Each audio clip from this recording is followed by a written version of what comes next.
Hello and welcome to the Faded Wildflower Crochet. My name is Rachel.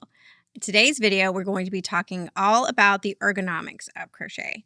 Now, I know we all like to think of ourselves as these magical crochet fairies that can crochet for hours without ever experiencing any pain.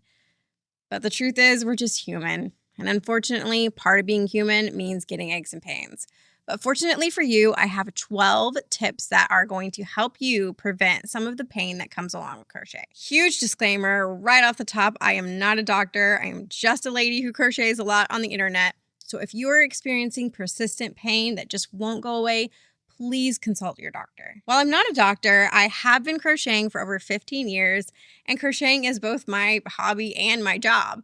So I picked up a lot of tips over the years, and some of these you may have not thought of. So let's go ahead and get started. Let's go ahead and get the tip that you don't want to hear over with right off the top, and that is taking breaks. Now, taking breaks can look differently for you depending on your schedule.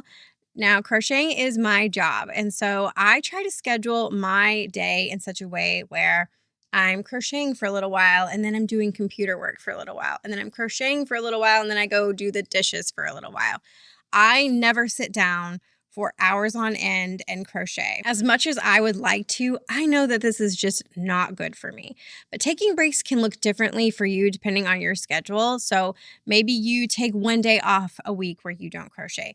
Maybe you take the weekends off. Maybe you even need to take a whole week off depending on your level of pain.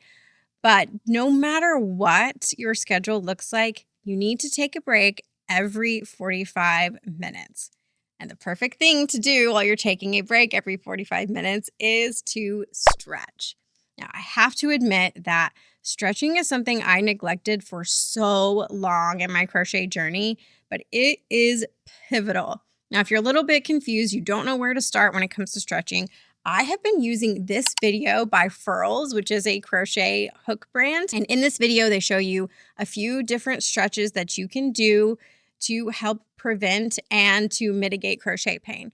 Now, I do this both before I start crocheting and then every 45 minutes as I am crocheting.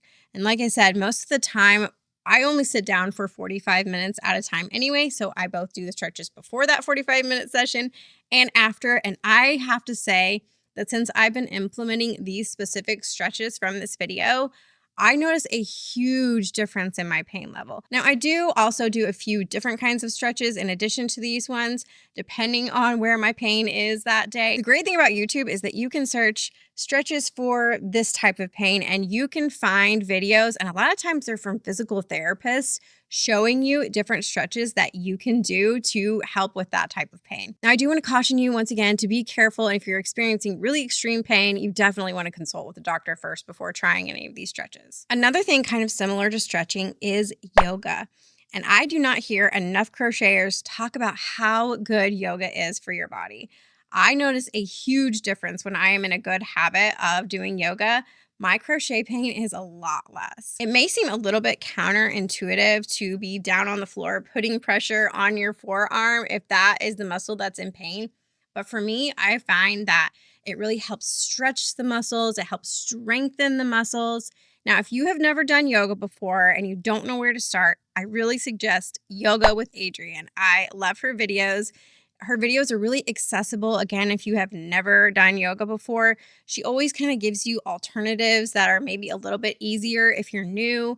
And she has videos for every different type of pain. Yoga for shoulder pain, neck pain, upper body, lower body. Everything you can think of, she has a video for it. I try to incorporate yoga into my routine once a week. And not only is it a great exercise for your body, but it's also a great exercise for your mind as well. So definitely try yoga if you haven't already. Another great thing for crochet pain is massage. If you can afford it, going to a professional masseuse can be so beneficial. But if you can't afford it, which I understand, it is expensive, then even just doing a massage on yourself or having a loved one do a massage on your shoulders, your forearms, it can be really, really helpful. But another thing that goes along with massage that you maybe have never heard anyone mention before is a bouncy ball. For the life of me, I cannot figure out where I first saw this tip. And if I find it, I will link it down below. But someone somewhere mentioned using a bouncy ball to massage your muscles when you have crochet pain, and I find this so helpful. You literally just take a little rubber bouncy ball and massage that against your forearms, your hand muscles. It can really, really get into all of those little muscles that may be a little bit hard to get to. I know it sounds silly, but it is so helpful. I have started trying to do this once a day, and it makes a huge difference in my level of crochet pain. Another tip that you probably don't want to hear is having good posture. I know we want to be all cozy, and I know a lot of times we naturally hunch over while we're crocheting, but sitting up and sitting with your feet on the floor is really one of the best things that you can do for your body. Lately, I have been putting a pillow behind me because otherwise I literally get consumed by the couch. But if I have a pillow behind me to kind of prop me up, this can really, really help with my posture. Another thing that can help you with your posture, and if you've watched any of my other videos, you've seen me use this, and that is a boppy pillow. I have to once again give credit to Wonder Crochet for mentioning a boppy pillow in one of her favorite videos. I saw that. I went and got a boppy pillow that day, and it has literally changed my life. I know that sounds dramatic, but I feel like every single crocheter should have a boppy pillow. I sound like those old commercials. Every senior citizen should have Life Alert, but seriously, every person should try a boppy pillow. I recommend this to everyone. Now, the original intention for a boppy pillow is breastfeeding. Now, I know that they make crochet and like knitting specific ones. I've never tried one of those, but a boppy pillow can be used to put around your waist, and it props up your elbows.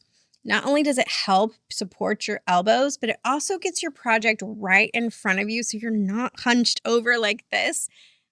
I find it life-changing. I will never stop recommending boppy pillows. Another tip that you probably don't want to hear is to sit in good lighting. I love a dimly lit, like candlelit, cozy room as much as the next person, but it is not good for you when you're crocheting.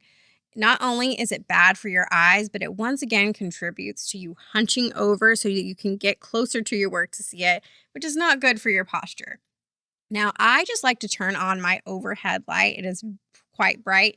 And if I sit in the corner of my room, I have a lamp that goes over me. I know a lot of people recommend the neck lamps, and I do use those occasionally if I'm traveling or something like that, and I know I'm going to be in a dimly lit room. But honestly, just sitting under any type of lamp, any type of overhead lighting is really going to help. Now let's talk crochet hooks. I know that there is a whole movement towards more ergonomic hooks, and I absolutely love that. I unfortunately have not found my perfect solution when it comes to an ergonomic hook. I used to use this hook right here, which is a hook handle by Boy, where you put your Boy hook in there and use a little washer, and then the hook is nice and big and chunky and so comfortable on your hands. Unfortunately, over time, I discovered that I don't really like Boy hooks. I really prefer my clover hooks. And so I stopped using them. But if you love Boy hooks, this is the perfect tool for you. Another tip that I have to mention is a lot of people love putting a beauty blender on their crochet hook. And that way it gives you something to grip onto.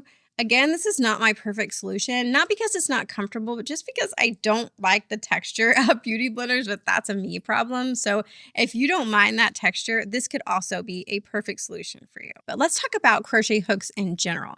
I have found that if you use a more high quality crochet hook, you are going to be putting a little less pressure because that crochet hook is going to glide through your stitches so nicely, so you're not having to put as much pressure on your hands and wrists. I always suggest the clover hooks. I know that they're not cheap. You could go ahead and buy a whole set or maybe ask for one for Christmas. That's coming up.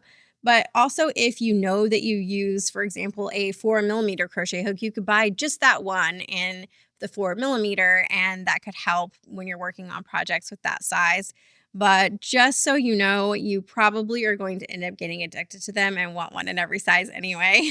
Another thing that helps with sore muscles is applying heat. Now, I hear a lot of people say that they use ice, but for me, using heat is definitely so beneficial when my muscles are sore. you can get one of those little things that is full of beads and you heat it up in the microwave and apply that to your forearms, your wrist, wherever is hurting.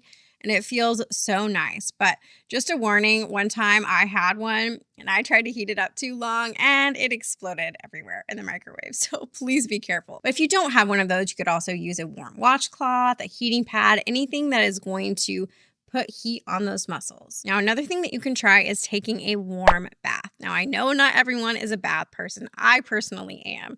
I love it for just the relaxation of it. It's probably the only time of day that I actually sit down and don't move. I'm always doing something.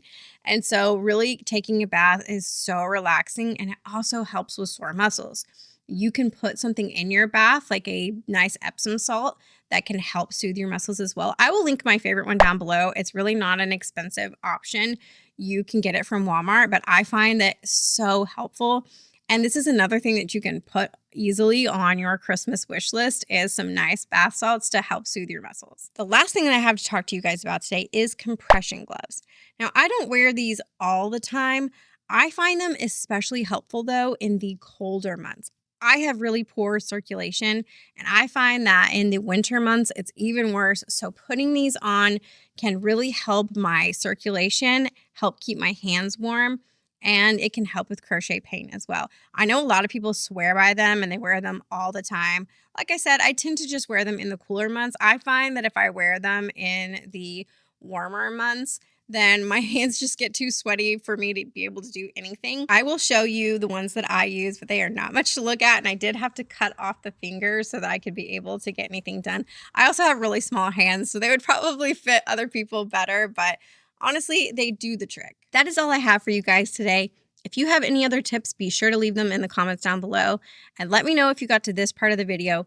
What were you working on as you watched this video? Or did you take a nice little break? If you did like today's video, be sure to hit the like button.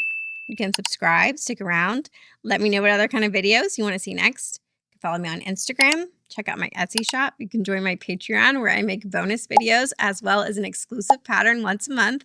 And thank you again for watching. I'll see you next time.